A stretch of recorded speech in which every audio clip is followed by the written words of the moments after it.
அம்மையார் அருகாமையில் போயிட்டாங்க. போன உடனே இறைவனோட பாதத்தில் விழுந்து பணிந்து எழுந்து அப்போ கேட்குறாரு சாமி, அம்மையே நின்பால் வேண்டுவது யார்? நீ என்பால் வேண்டுவது யாது? இப்போ இவ்வளோ தூரம் வந்துட்ட, கைலாயமலைக்கு யாராலும் செல்ல முடியாது. அப்பர் சுவாமிகள் கூட போகிறாரு, வழியிலே மானசரோவரில் மூழ்கி திருவையாற்றில் எந்திரிச்சு கைலாய காட்சி பார்க்குறாரு. யாரும் செல்ல முடியாது, மனிதர்களால் நினைத்தே பார்க்க முடியாது.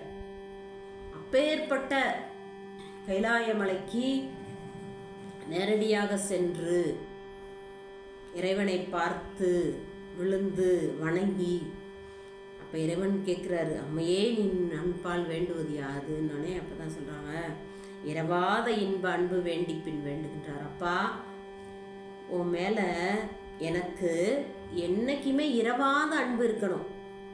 அந்த அன்பு எப்பையும் இறந்து போகக்கூடாது, எப்பையும் உயிரோட்டமாக உன் மேலேயே தான் இருக்கணும். பிறவாமை வேண்டும். நான் மீண்டும் மீண்டும் பிறந்து இந்த பிறவிலே இந்த பாடு, இன்னும் பிறவி வேணுமா? அதனால் பிறவாமை வேண்டும்.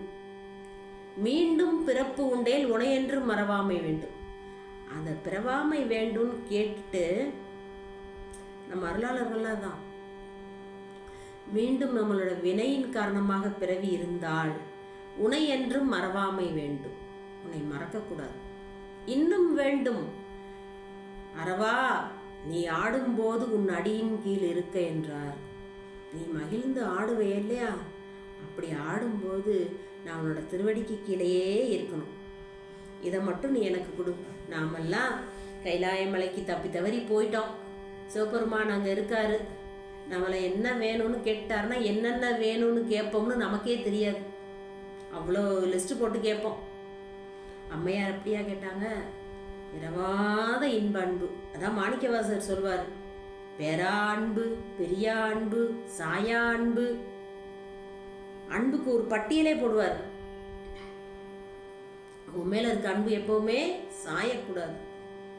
சாயறதுன்னா இப்போ போயிடும், பொழுது சாய்ந்து விட்டது, சூரியன் போயிட்டாருன்னு சொல்றோம்ல, அது போல அந்த அன்பு போகக்கூடாது. சாயா அன்பு எப்பவுமே இருக்கணும். பிரிவிலா அன்பு, பெறா அன்பு, இடையரா அன்பு, நிறைய பட்டியலே போடுவார் மணிவாசகர். அதான் இந்த அம்மா இரவாத அன்பு. இதுதான் நம்ம அருளாளர்களுடைய நிலை. இரவாத இன்ப அன்பு வேண்டி பின் வேண்டுகின்றார். பிறவாமை வேண்டும். மீண்டும் பிறப்புண்டேல் உனையென்றும் மறவாமை வேண்டும். இன்னும் வேண்டும் நான் மகிழ்ந்து பாடி அரவாணி ஆடும்போது உன் அடியின் கீழ்